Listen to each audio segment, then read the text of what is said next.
बिस्मिल्लाहिर्रहमानिर्रहीम। या वदूद सल्लि अला सय्यिदिना मुहम्मदिन व आलिहि व सहाबिही इन्नका रहीम वदूद।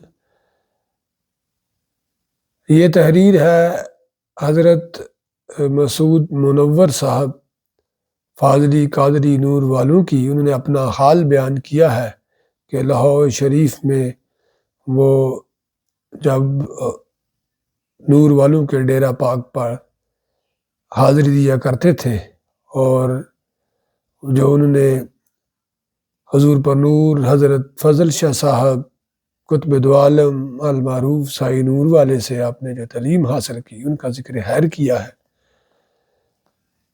मुर्शद मन फ़ज़ल शाह फ़ाज़ली, मुर्शद मन फ़ज़ल शाह फ़ाज़ली कुतुब दो आलम बूद आ कामल वली। लाहौर विच जिस बजुर्ग दरवेश के दरस विच कुछ दिहाड़े पढ़ाई दी जुटी लाई, उन्होंने नाम हज़रत फ़ज़ल शाह कादरी फ़ाज़ली सी।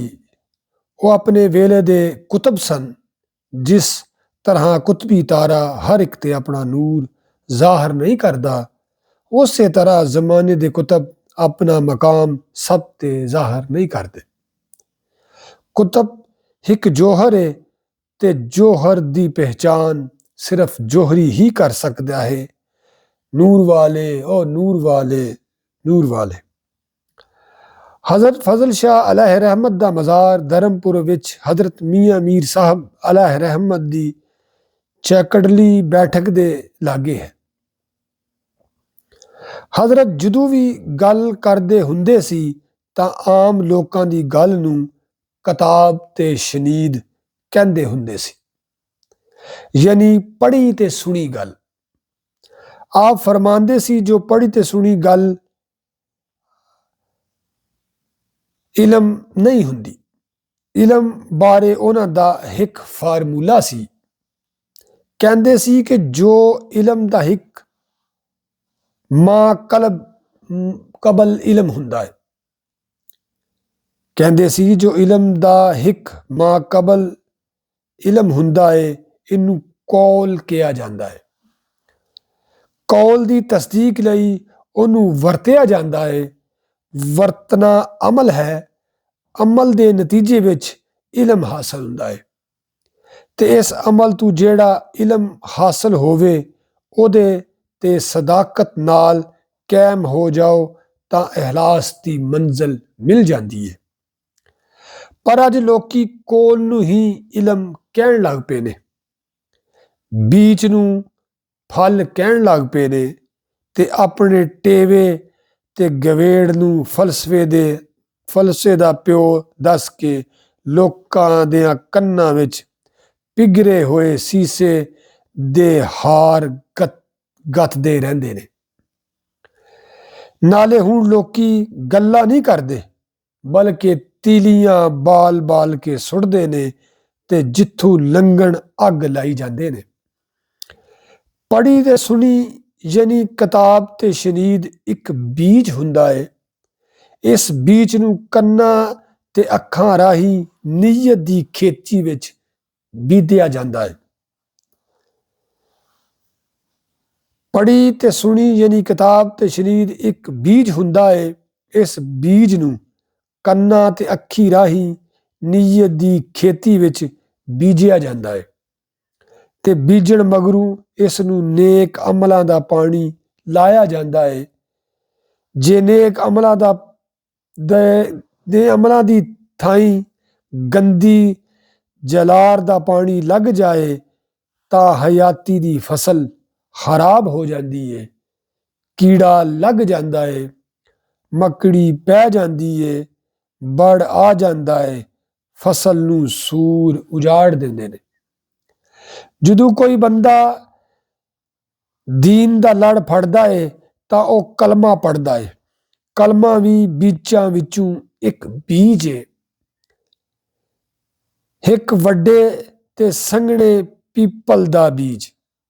इस बीज नू वजूद अंदर गढ़ के नेक अमलां दा पानी लाया जांदा है ਤੇ ਕਈ ਵਰਿਆਂ ਦੀ ਰਾਖੀ ਤੇ ਧਿਆਨ ਮਗਰੂ ਇਹ ਛਾਂ ਤੇ ਫਲ ਦੇਣ ਵਾਲਾ ਰੁੱਖ ਬਣ ਜਾਂਦਾ ਹੈ।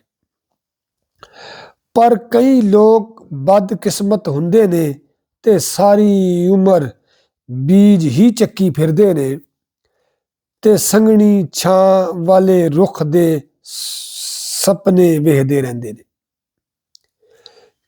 ਕਿਉਂ ਜੋ ਲੋਕੀ ਸੁੱਤੇ ਹੋਏ ਨੇ ਤੇ ਨੀਂਦਰ ਵਿੱਚ ਮਜ਼ਹਬ ਦਾ ਬੀਜ ਉਹਨਾਂ ਦੇ ਹੱਥੋਂ ਡਿੱਗ ਕੇ ਗਵਾਚ ਗਿਆ ਹੋਇਆ ਏ। ਅੱਜ ਦੇ ਜ਼ਮਾਨੇ ਦਾ ਮਜ਼ਹਬੀ ਵਸੇਬ ਸੁੱਤਿਆਂ ਹੋਇਆਂ ਲੋਕਾਂ ਦੀ ਜਮਹੂਰੀਅਤ ਹੈ। ਇਹਨਾਂ ਸੁੱਤਿਆਂ ਹੋਇਆਂ ਨੂੰ ਬਾਬਾ ਫਰੀਦ ਹੋਰਾਂ ਜਗਾਉਣ ਦੀ ਬੜੀ ਕੋਸ਼ਿਸ਼ ਕੀਤੀ ਏ। ਉਹਨਾਂ ਆਖਿਆ ਏ, ਉੱਠ ਫਰੀਦਾ ਸੁੱਤਿਆ, ਝਾੜੂ ਦੇ ਮਸੀਤ, ਤੂੰ ਸੁੱਤਾ ਰੱਬ ਜਾਗਦਾ, ਤੇਰੀ ਡਾਢੇ ਨਾਲ ਪ੍ਰੀਤ। ਉਹ ਕਿਹੜੀ ਮਸੀਤ ਹੈ ਜਿਸ ਵਿੱਚ ਝਾੜੂ ਮਾਰਨ ਦਾ ਸਬਕ ਬਾਬਾ ਫਰੀਦ ਦੇ ਰਹੇ ਨੇ? ਉਹ ਮਸੀਤ ਜਿਹੜੀ ਬੰਦੇ ਦੇ ਮਨ ਵਿੱਚ ਆਬਾਦ ਹੈ। ਸੋ ਜੇ ਆਪਣੇ ਮਨ ਦੀ ਮਸੀਤ ਵਿੱਚ ਝਾੜੂ ਨਾ ਦਿੱਤਾ, ਉਸ ਮਸੀਤ ਦੀ ਹਕੀਕਤ ਨਹੀਂ ਪਛਾਤੀ। ਮਸੀਤ ਇੱਟਾਂ, ਰੋੜਿਆਂ, ਕੰਧਾਂ ਤੇ ਛੱਤਾਂ ਦਾ ਨਾਂ ਨਹੀਂ। ਮਸੀਤ ਤਾਂ ਪਾਕੀ ਦੀ ਇੱਕ ਥਾਂ ਹੈ ਜਿਹੜੀ ਬੰਦੇ ਦੀ ਛਾਤੀ ਵਿੱਚ ਹੈ। ਜੇ ਮਨ ਦੇ ਅੰਦਰ ਕੋਈ ਮਸੀਤ ਨਾ ਉਸੇਰੇ ਤਾਂ ਬਾਹਰ ਵੀ ਕੋਈ ਮਸੀਤ ਨਹੀਂ ਹੁੰਦੀ। ਜਿਹੜੇ ਲੋਕੀ ਛੜਾ ਬਾਹਰ ਦੀਆਂ ਮਸੀਤਾਂ ਵਿੱਚ ਝਾੜੂ ਮਾਰਦੇ ਨੇ, ਉਹਨਾਂ ਦੇ ਈਮਾਨ ਦੀ ਸਲਾਮਤੀ ਦੀ ਕੋਈ ਜ਼ਮਾਨਤ ਨਹੀਂ ਹੁੰਦੀ। ਇਲਮ ਨਾਲ ਬੰਦੇ ਦਾ ਦਿਲ ਦੀਵੇ ਹਾਰ ਬਲਦਾ ਏ ਤੇ ਚਾਨਣ ਖਿਲਾਰਦਾ ਏ।